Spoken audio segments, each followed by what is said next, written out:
What happens when Hollywood's most beloved action star walks into what he thinks is a friendly late-night interview, only to discover the host has a very different agenda?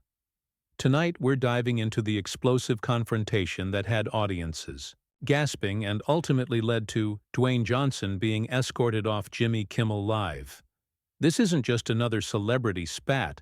This is a masterclass in how quickly things can spiral out of control when egos collide and hidden agendas surface.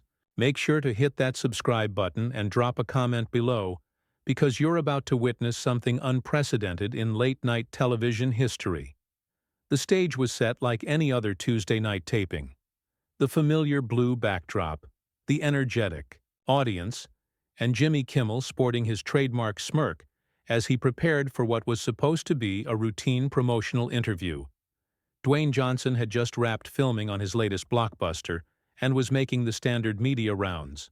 But, from the moment The Rock stepped onto that stage, something felt different. "Ladies and gentlemen, please welcome the one and only Dwayne Johnson," Kimmel announced with his usual theatrical flair, but there was an edge to his voice that longtime viewers might have caught. The Rock bounded onto the stage with his characteristic energy, flashing that million-dollar smile and embracing Kimmel with what appeared to be genuine warmth. The audience erupted in cheers, completely unaware of the tension that was about to unfold. "Dwayne, great to have you back on the show," Kimmel said as they settled into their chairs. "You know, last time you were here, we had such a great conversation about your wrestling days, your transition to Hollywood, the usual stuff."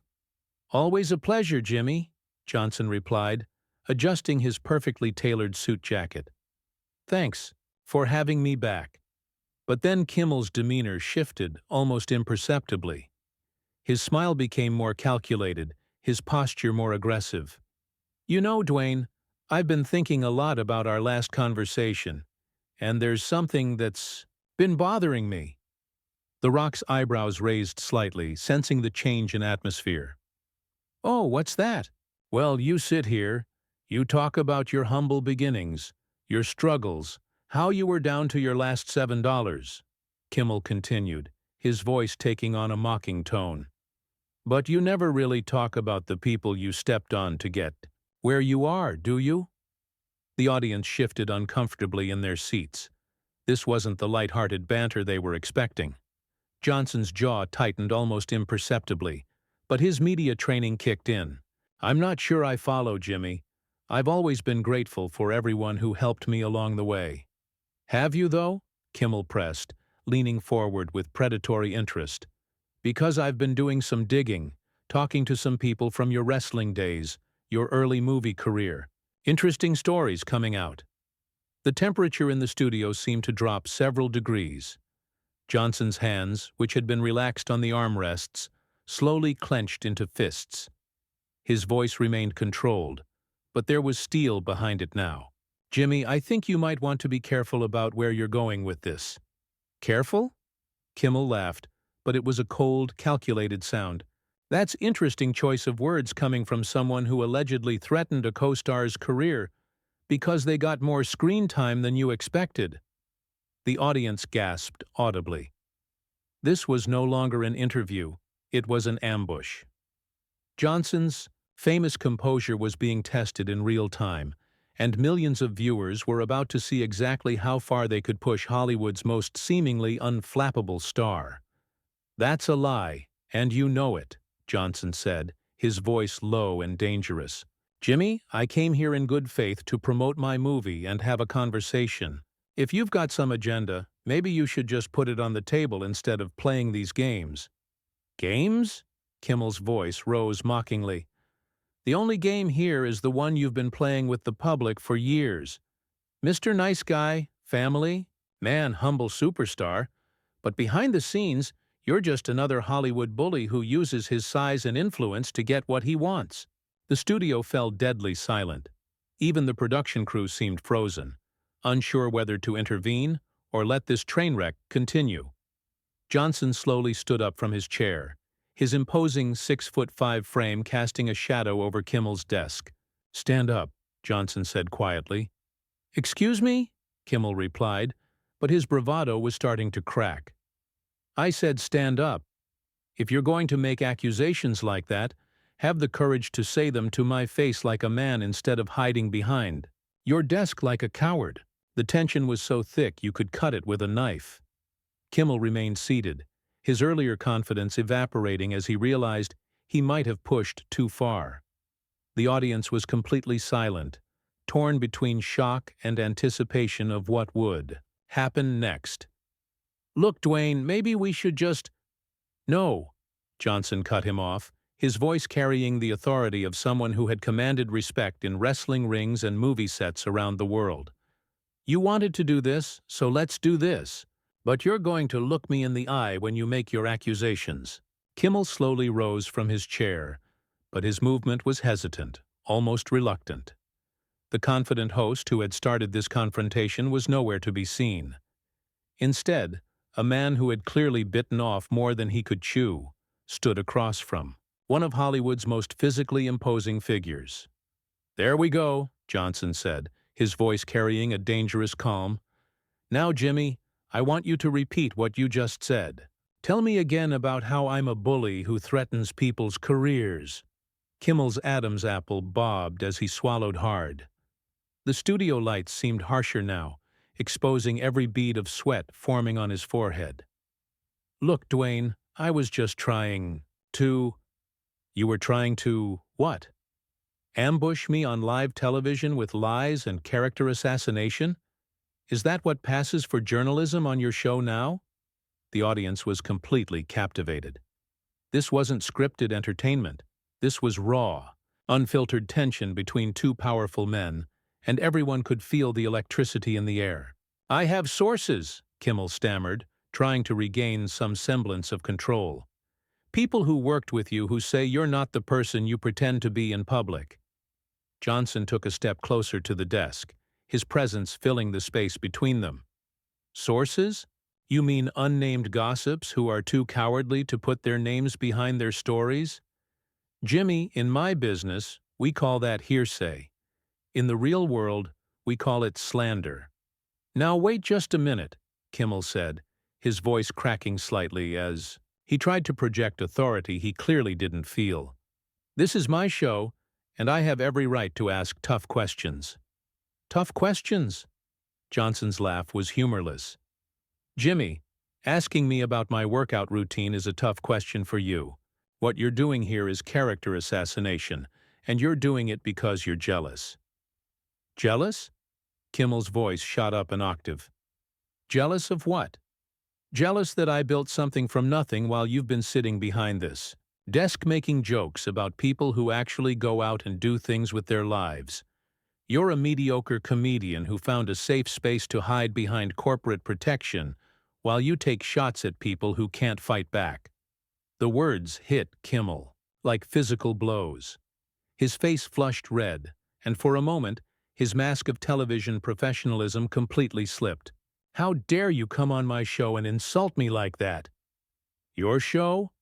Johnson's voice rose for the first time, causing several audience members to actually lean back in their seats. "Jimmy, this stopped being your show the moment you decided to turn it into a hit piece. You want to know what I think? I think somebody got in your ear, told you to go after me, and you were too weak to say no. Nobody tells me what to do on my own show. Then why are you reading from note cards?" Johnson pointed to Kimmel's desk where, sure enough, several index cards were visible with what appeared to be talking points written on them. "This whole thing is scripted, isn't it? Someone wanted you to destroy my reputation, and you were more than happy to do their dirty work." Kimmel's eyes darted to the cards, then back to Johnson. The accusation had clearly hit home. Those are interview notes. Everyone uses them." "Interview notes don't usually include fabricated stories and personal attacks, Jimmy. Who put you up to this? Which studio executive, which rival, which jealous has been convinced you that going after me was a good idea?" The host was now visibly sweating, his earlier confidence completely evaporated. The tables had turned completely. What had started as Kimmel's ambush had become Johnson's interrogation, and the audience was witnessing a master class in how to handle a hostile interviewer. "Look, maybe we should take a commercial break," Kimmel suggested weakly, reaching for his desk phone. "No," Johnson said firmly, placing his hand over the phone. "We're not taking a break. You started this in front of all these people, and we're going to finish it in front of all these people. You owe me an explanation, and you owe them the truth." "I don't owe you anything." "You owe me an apology for the lies you just told about me. You owe these people an explanation for why you brought them here under false pretenses. And you owe yourself some dignity by admitting what you've done here tonight." Kimmel's hands were shaking now. The confident television host had been completely dismantled by someone who had turned his own weapon, the power of words and public scrutiny, against him. "Security!" he called out weakly. "Security?" Johnson laughed, but there was no humor in it. "Jimmy, you're calling security because I'm asking you to tell the truth? Because I'm demanding you explain why you ambushed me with lies on national television?" Two security guards appeared at the edge of the stage, but they looked uncertain. They were being asked to remove one of Hollywood's biggest stars for the crime of defending himself against what appeared to be a coordinated attack. "Gentlemen," Johnson addressed the security guards directly, "I haven't threatened anyone, I haven't touched anyone, and I haven't done anything except demand answers to legitimate questions. Is asking for honesty now a crime that requires security? Intervention?" The guards looked at each other, then at Kimmel, clearly uncomfortable with the situation they'd been thrust into. One of them spoke up. "Sir, we're just going to have to ask you to leave the stage." "On whose authority?" Johnson asked calmly. "On my authority," Kimmel said, trying to inject some steel back into his voice, but it came out more like a whimper. "This is my show, my studio, and I want him removed." Johnson turned his attention back to Kimmel, his eyes blazing with controlled fury. "Your authority? Jimmy, the only authority you have is what the network gives you, and I guarantee they're not going to be happy when they see how you've handled this situation. Are you threatening me now? I'm stating facts. You ambushed a guest with fabricated stories. You refused to provide sources for your accusations, and when confronted with the truth, you called security instead of offering an explanation. How do you think that's going to play with your bosses?" The security guards remained frozen, clearly out of their depth. The audience was completely silent, watching this unprecedented destruction of late-night television decorum unfold before their eyes. "Jimmy," Johnson continued, his voice now carrying the weight of someone who had commanded respect in boardrooms and movie sets around the world, "I'm going to give you one last chance to do the right thing. Admit that this was a setup. Apologize for the lies you told about me, and we can both walk away from this with some dignity intact." Kimmel's face was now bright red, sweat dripping down his temples. The pressure of the moment, the scrutiny of the audience, and the complete exposure of his failed ambush had pushed him to his breaking point. "I don't have to apologize for anything," he said, but his voice was shaking. "You think because you're some big movie star you can come on my show and intimidate me?" "Intimidate you?" Johnson's voice rose slightly, causing everyone in the studio to tense. "Jimmy, I haven't moved from this spot. I haven't raised my voice until now. I haven't threatened you or anyone else. All I've done is ask you to explain your actions and tell the truth. If that intimidates you, then maybe you shouldn't be in the business of making accusations you can't back up." "Security, remove him now!" Kimmel shouted, his voice cracking with desperation. The security guards reluctantly stepped forward, but Johnson held up his hand. "Gentlemen, there's no need for any drama here. I can see that Mr. Kimmel is clearly not interested in having an honest conversation, so I'll leave voluntarily."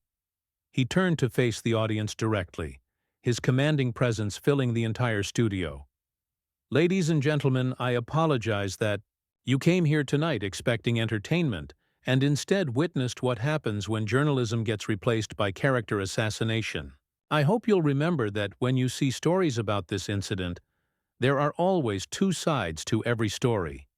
"Don't you dare lecture my audience!" Kimmel screamed, completely losing his composure. "Get out of my studio!" Johnson smiled for the first time since the confrontation began, but it was a cold, calculated expression. "Your studio, Jimmy? Last time I checked, this studio belongs to ABC, and ABC belongs to Disney. And Disney has several ongoing projects with my production company. I wonder how they're going to feel about their late-night host sabotaging their business relationships." The color drained from Kimmel's face as the implications of Johnson's words sank in. This wasn't just a personal confrontation anymore. This had potential corporate ramifications that could affect careers and contracts. "You can't threaten my job," Kimmel whispered, but there was no conviction behind the words. "I'm not threatening anything, Jimmy. I'm simply pointing out that actions have consequences. You chose to attack me without provocation. You chose to spread lies about me on national television. And you chose to refuse to explain yourself when confronted with the truth.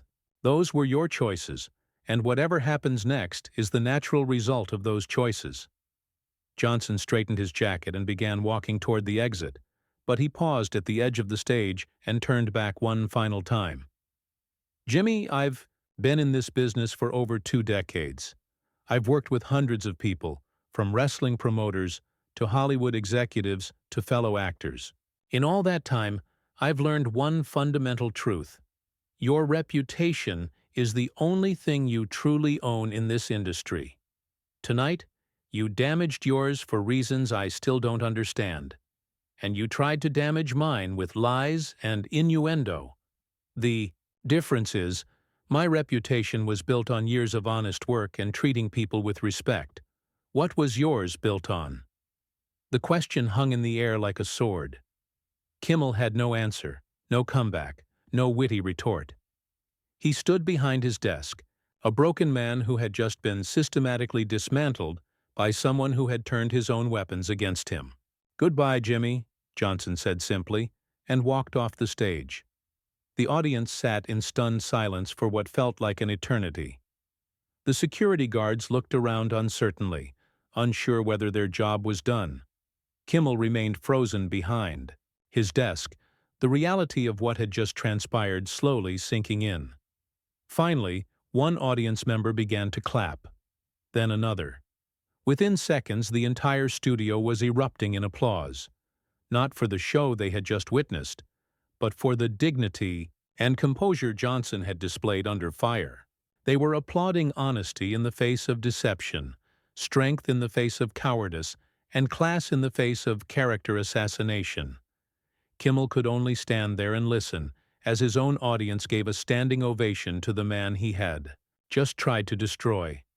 And that, ladies and gentlemen, is how Dwayne Johnson got kicked off Jimmy Kimmel Live, not for doing anything wrong, but for refusing to be a victim of someone else's agenda.